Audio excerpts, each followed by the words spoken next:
Hello, beautiful soul, and welcome to Permission to Follow Your Inner GPS video podcast. And my mouth is already falling over my lips. How about that? So the angels in spirit are definitely with us. Coach Nick is very much connected. For all of y'all who already are aware and know him, you know that that's a true statement, so I don't even have to, fluff it up any. And we're going to just get right into it.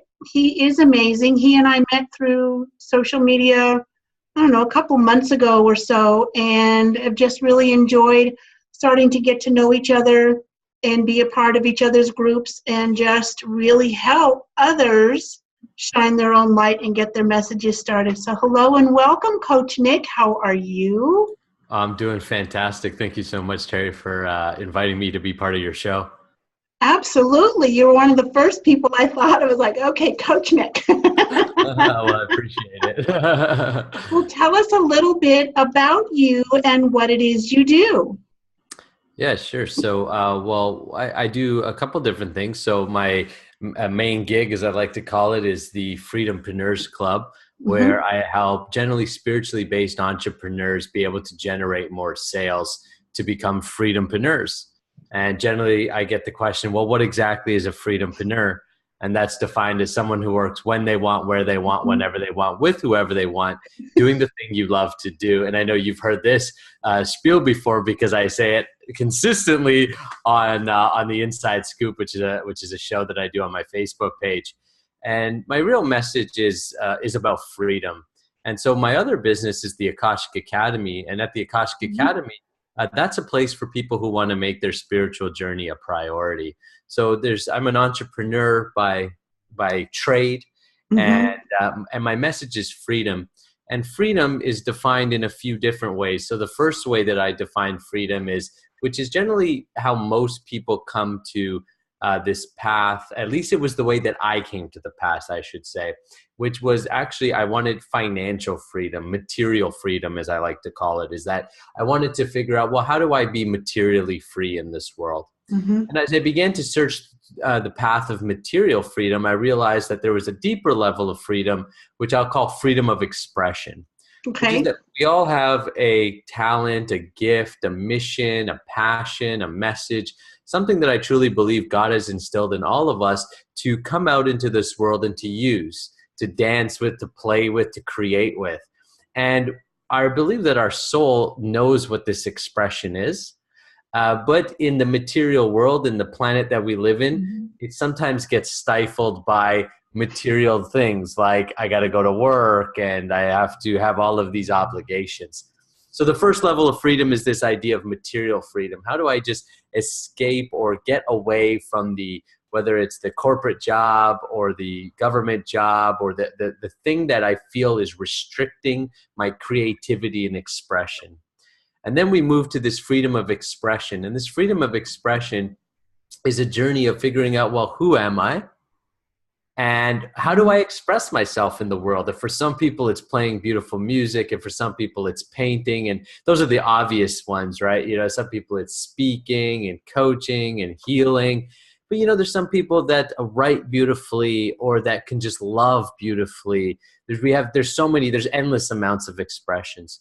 So really discovering who you are and helping people live life authentically. And I really think the thing that traps us when it comes to the freedom expression is, what does everybody else think of me? Yes. Right? We don't express ourselves the way that we want. We don't, whether it's, walk the way we want, talk the way we want, dress we want, hang out in the places, because there is a sense of, well, what is everybody going to think of me? Are they going to still like me? Are they going to judge me? And so really moving past I need to have acceptance from everybody and really live from a space of self-acceptance. And I feel when you get to those levels of freedom, then you can see that there's another level of freedom underneath that. And that is where you are even free from that expression. When you recognize yourself completely as spirit soul, just as spirit, just as pure consciousness, there's nothing to you, there's nothing there, there's no obligation, there's no, you realize that the expression you have is also related to the body. And once you're able to see yourself as not the body, Like, for instance, in this life, I have the expression of speaking, right? And I can use my voice to influence and to explain things. And this is the expression that this body has. Maybe in next life, I'll have another body and it'll be a whole different expression. So the expression is also not permanent.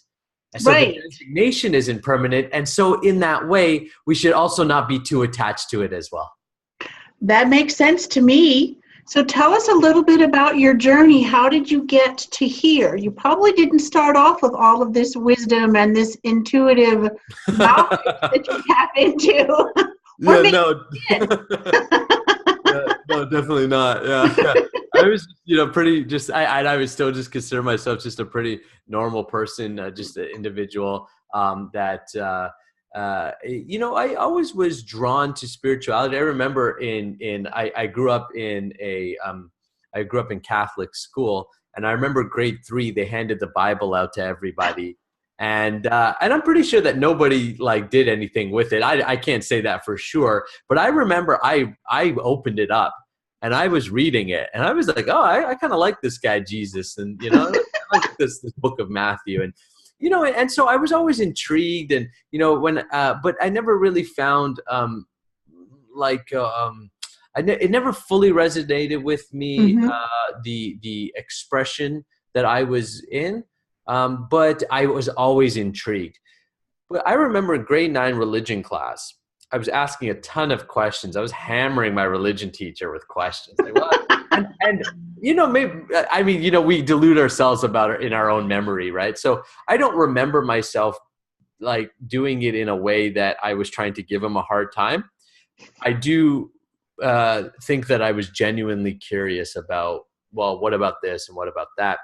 And many times, I've been told to be quiet in my life, right? I always say it's funny, every teacher, every report card was, Nick would do so much better if he wouldn't talk so much. And I laugh now because I'm like, yeah, you know what? I get paid to speak now. So I have a little fun with that, right?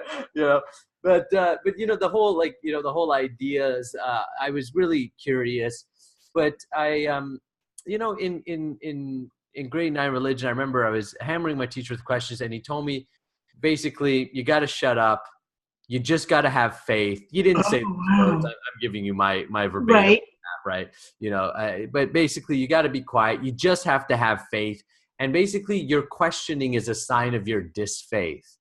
That you don't, right? And I thought, oh, well, that's interesting. It so did not resonate with me that I thought, you know what? Forget this. This is nonsense.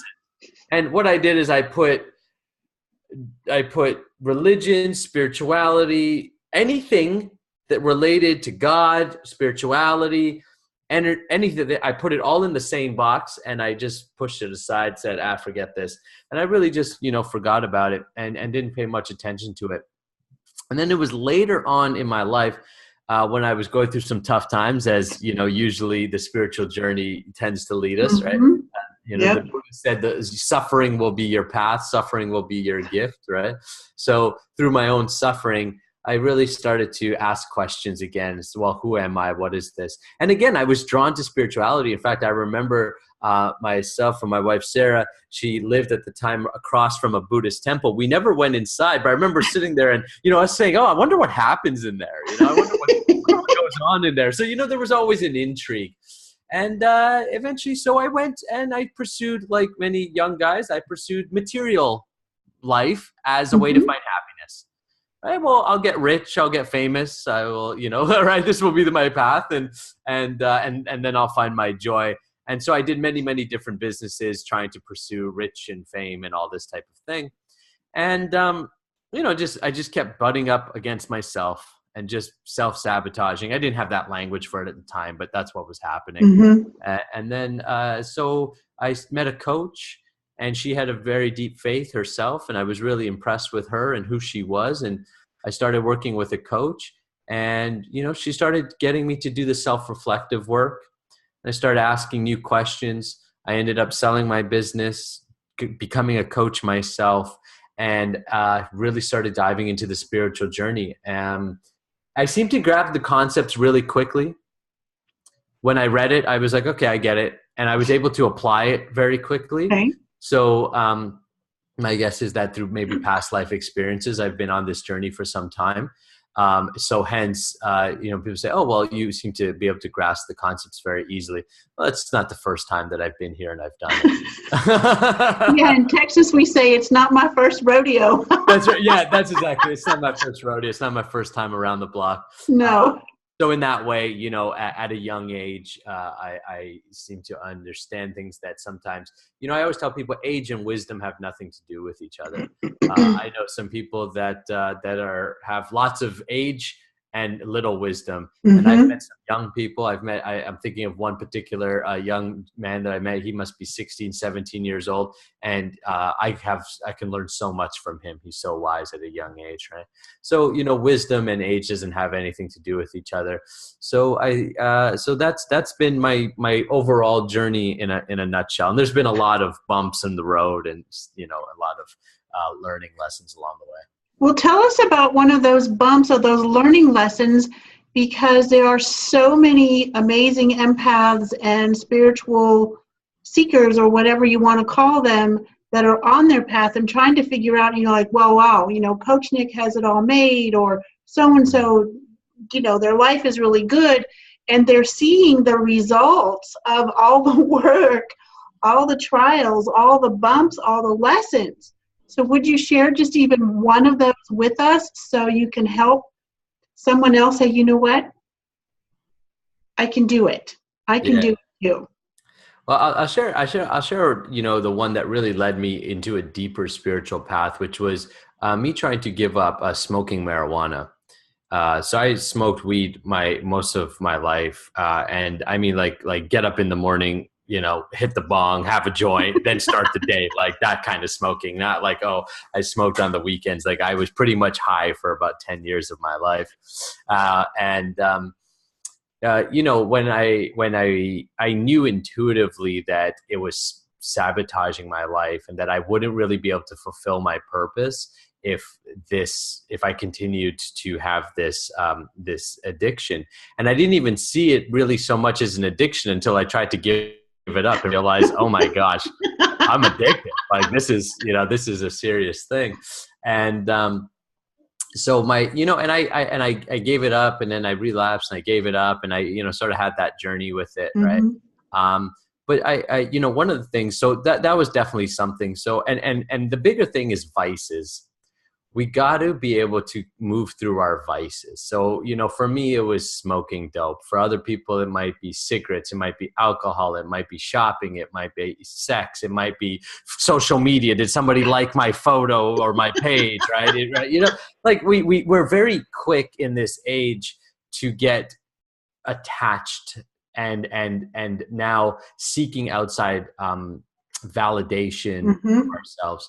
And that is, to me, a lifelong journey, because the material world, in my tradition, so I'm a student of something called Bhakti Yoga.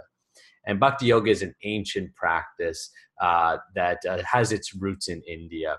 And so we chant mantra meditation. So we use sound vibration or mantras to be able to connect with the essence of who we are and to Mm-hmm. connect with God. And it was that connection that actually helped me let go of devices and unattachments, so much so where I can identify myself as spirit rather than body, which Mm-hmm. totally turns the world upside down. Like it's like you see the world in a whole new light. And so I would say that if anybody's watching this, listening to this, and you have some kind of vice, first of all, don't judge yourself for it. One of the, our spiritual master, Srila Prabhupada, there's this story of him where he, we do deity worship as part of our practice, right? And so Lord Jagannath is a wood sort of carving deity. Actually, Lord Jagannath shows up in many different cultures in different ways. And so there was a guy who was carving a deity, right? So this is a very sacred sort of, thing. And he's got a cigarette pack on top of the deity and he's carving it, right? And so, so the spiritual master, Srila Prabhupada, walks into the room, and, Srila Prabhupada was a, sort of a small guy, but powerful in energy. And he takes his cane and he knocks the cigarette pack off the deity. He kind of like, he says, how much you smoking? How many, packs of smoke? How much you smoking, eh? And the guy said, I'm smoking a pack a day. And Prabhupada said to him, start reducing it. What was interesting about Prabhupada, he said, you don't have to give up anything. Just take to the practice. If you take to the practice, naturally, over time, you will burn away the bodily conception. And as the bodily conception burns away, so too will the challenges and vices. Because I they're agree all with related that. to the body. Yep, they are. And it's when you're on your spiritual path, and I found this to be a truth for me and many of my students, I kind of, gave a loving warning to one of my friends who decided to do some work together. And I said, okay, so beware, because your body is going to change and you're going to be eating different things. And some of the things that you really enjoy now, you're not going to be able to stomach because of the vibration. And she kind of looked at me. She said, okay. And 3 months later, she says, TM? And I said, I told you.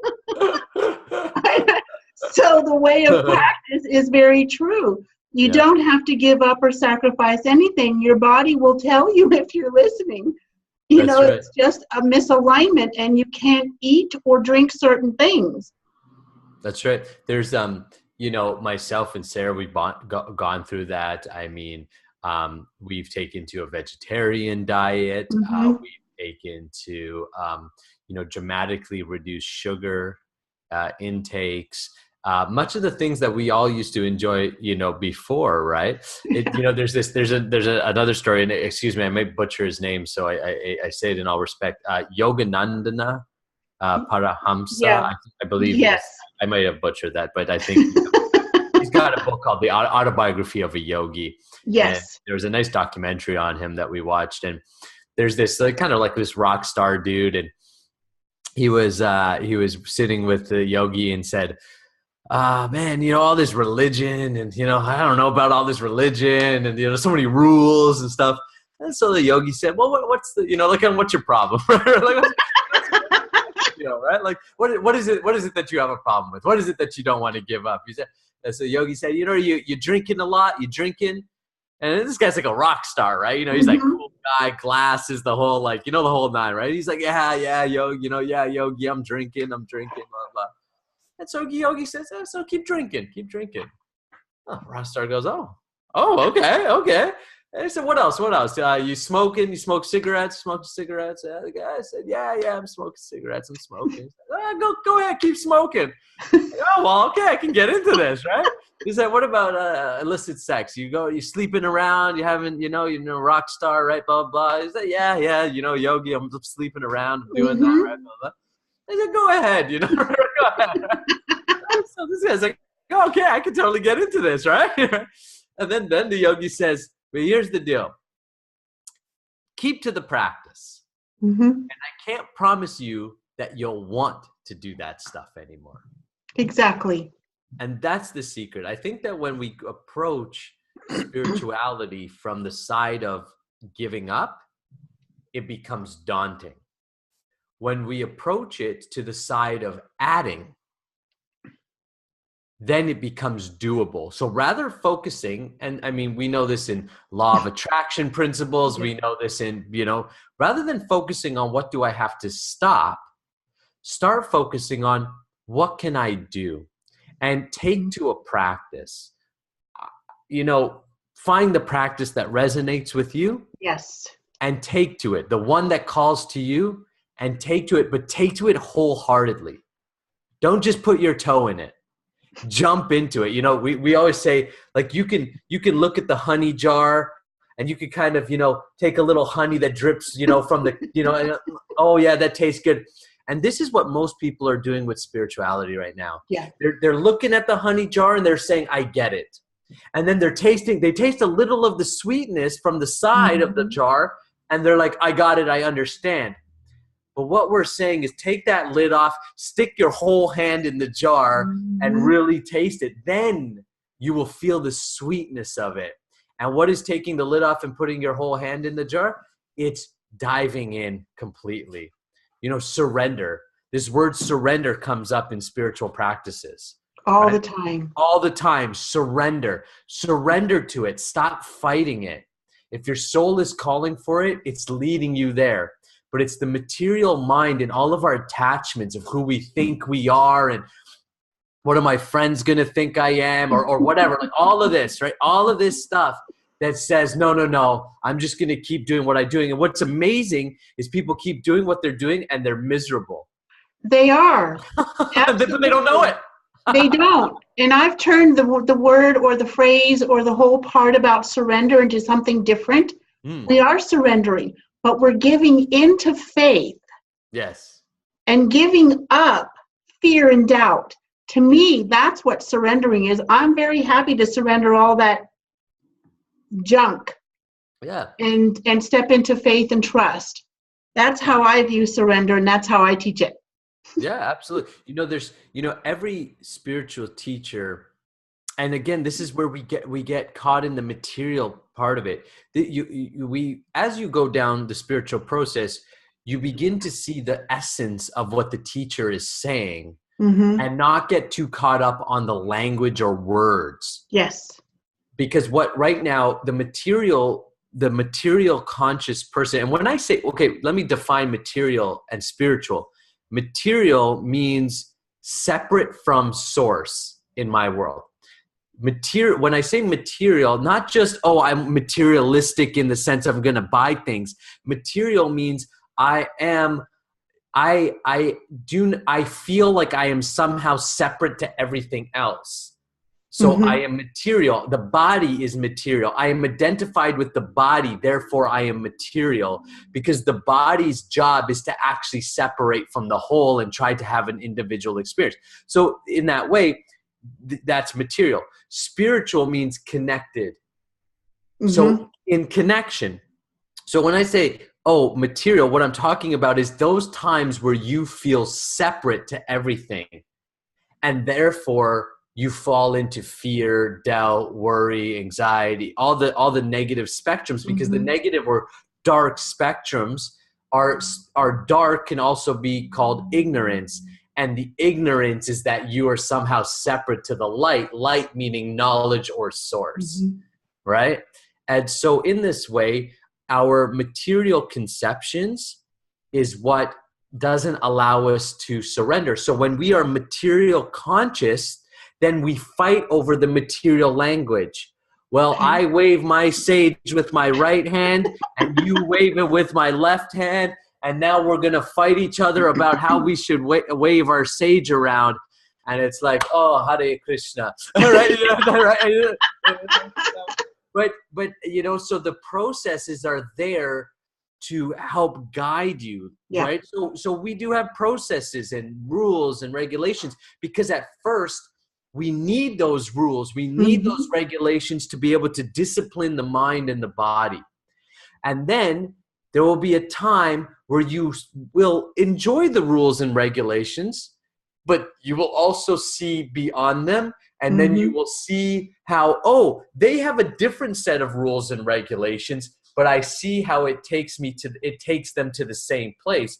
And now we can actually enjoy each other's practices rather than condemning each other's practices.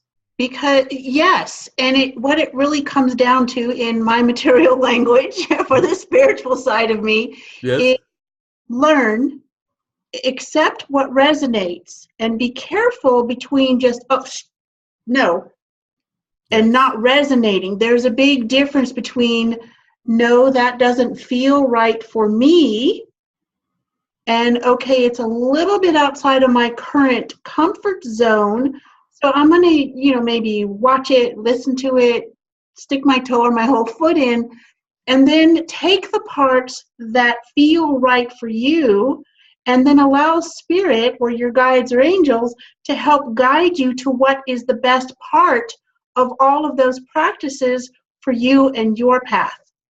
Yeah, love it. I think that's, we have to use our own discernment on the Mm-hmm. way. But I see this so I coach people to generate more sales, right? From a Mm-hmm. very practical level. Like I work with a lot of healers, a lot of life coaches, right? And it's Nick, I'm not able to, I'm not generating the income that I want to generate. And so therefore I'm also helping the amount of people that I know I can help. So I say, Mm-hmm. great, well, let's go out there and let's help some more people. And then, I'll start to show them the process, right? I say, okay, so we're going to do this, do this, do this. And sometimes the resistant comes up and says, oh, Nick, that does not feel right for me. And Yeah. here's what I say. Yeah, I said, you know what? You're right. I'm going to ask you to do it anyways. because there's and here's how I describe it. When you first start driving a car, you kind of feel restricted because you're very 10 and 2 and you Mm-hmm. got to look up and every 3 seconds, did I check the mirror? Did I do this right? And then so structure at first feels Mm-hmm. restrictive because the ego mind doesn't like that. It just likes to do whatever it's always done. Mm-hmm. So at first the structure feels restrictive and people will fight the structure. And actually Mm-hmm. that's why so many people don't get to where they want to go, is because they're not willing to do that portion of it. But remember, we have to give to both sides of the brain. Yes. We have to know, not just play on one side, but it's encompass the whole thing. Learn how to use it. I always say the real yogi knows he's not earth, wind, water, fire, or ether. He knows how to use earth, Mm-hmm. wind, water, fire, and ether when it's needed. So sometimes I'm going to use my fire energy as a coach to really fire you up and get you going. But then I'm going to pull back sometimes, right? And bring in a cooler energy, a calmer energy. Leadership is about candor and love. I'm going to hug you and smack you all at the same time. And you're not really sure. You're like, I like you. I don't like you. I felt great and I feel uncomfortable all at the same time. Mm-hmm. Perfect. Exactly where you need to be. Exactly. So when you're taking, whether it's to the entrepreneurial journey, the spiritual journey, it's all the same. It's all learning how to use the elements and recognize you are not the element, so therefore you can use it. Mm-hmm. And in that way, you may feel resistance. So at first, when you're driving, you feel the restriction of the structure, but then you give it a few months because you really want to drive. You really want to drive. You want the freedom to be able to drive where you want to go. So you're like, fine, I'll do the 10 and 2. I'll check because that's what the driving instructor is going to check off.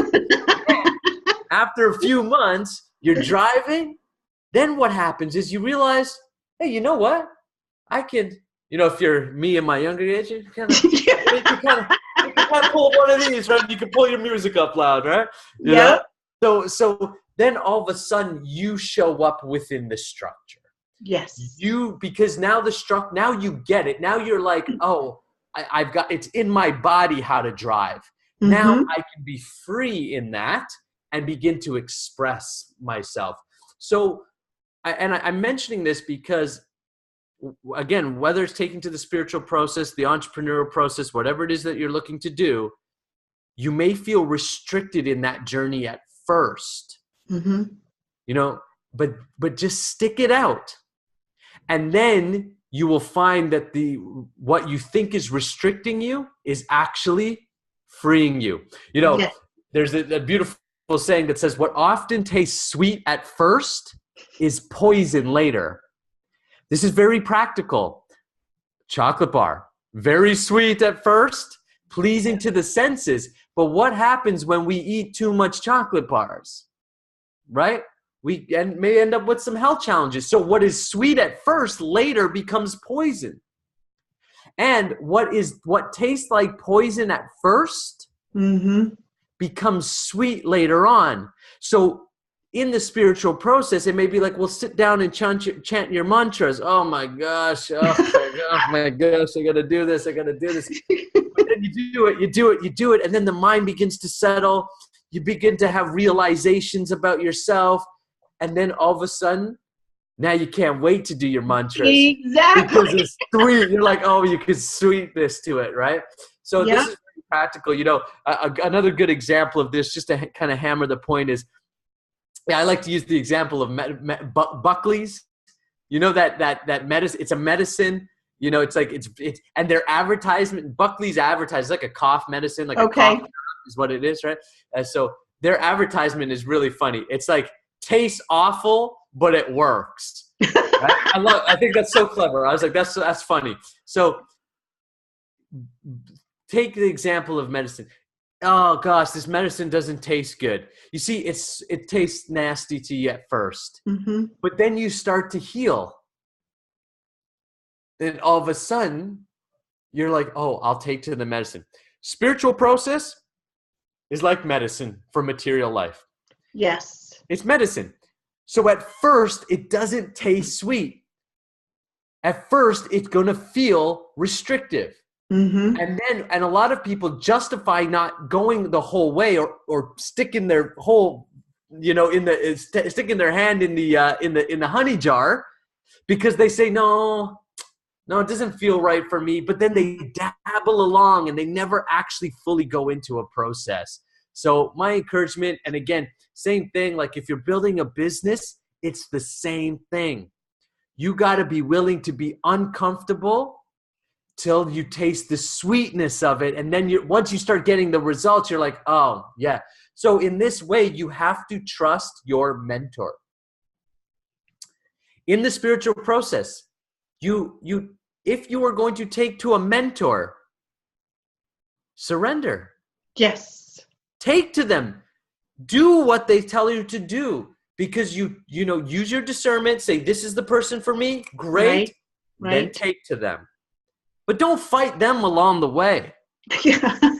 That so defeats the purpose. Wow. Yeah. Well, we could go on and on and on, and I'm loving it. Is there any last, for this time, pearl of wisdom from Coach Nick about following their own inner GPS? Yeah, first of all, I love the name, Follow Your Own Inner GPS. I really appreciate it. Thank you. You're welcome. Follow the hunches, follow the omens meaning the signs. So inside and outside are the same. They're reflective. Yeah. So inwardly, you'll have hunches, you'll have like gut feelings, or, oh yeah, I've got this idea, and it inspires you, it excites you. Even if it's a little bit, take it. And then look for the external validations, or the omens, which is the signs. So for me, I started down the path of bhakti yoga. Then I met a monk on the street. I thought he was Buddhist at first, didn't even know. He ended up being a Hare Krishna monk. I talked to him, followed the signs, and then it led me to my path. Then I went on YouTube, didn't even know. I put in spirituality. One of the first things that came up for me was the Hare Krishna mantra. I started listening to it, being led the whole way. So listen inside, and then be present and watch for the signs outside. I promise you that you're there. God, universe, Allah, Jehovah, Krishna, whatever you call it, whatever name you know the source by, is leading you. Trust it and put the logical mind aside for a little bit. It may feel unsafe. That's exactly where you need to be. Totally agree. Very well said. Thank you so much. Now, where can our viewers, those who don't already know you or have been dabbling around the edges of Coach Nick, sure. Where can they find you? How can they connect with you? Yeah, best place is go to www.coachnickspeaks.com, and you can connect with me through all my social media sites. Everything is Coach Nick Speaks. Facebook.com/Coach Nick Speaks. Everything's Coach Nick Speaks. So CoachNickSpeaks.com. From there, you can see what I'm up to and connect with me from there in whether social media or directly through my site. Awesome. And another place that you can connect with this awesome Coach Nick to become a freedompreneur. I got it. is he's part of our Living Spirit and Wellness Global Directory, helping empaths attract ideal clients. And you can find that on angeldreamteam.com. Coach Nick is there. He trusts the process. It's part of the process, right? That's right. And it is going to be an amazing community. We've gotten it started. And this is one of the ways that we are helping amazing coaches and spiritual entrepreneurs to get more exposure is through permission to follow your inner GPS. Thank you so much for being a part and viewing this with us at whatever point you find it. To your spiritual path, awesome. Thank you so much, Coach Nick. Really appreciate it. And you. Thank you. Appreciate you too.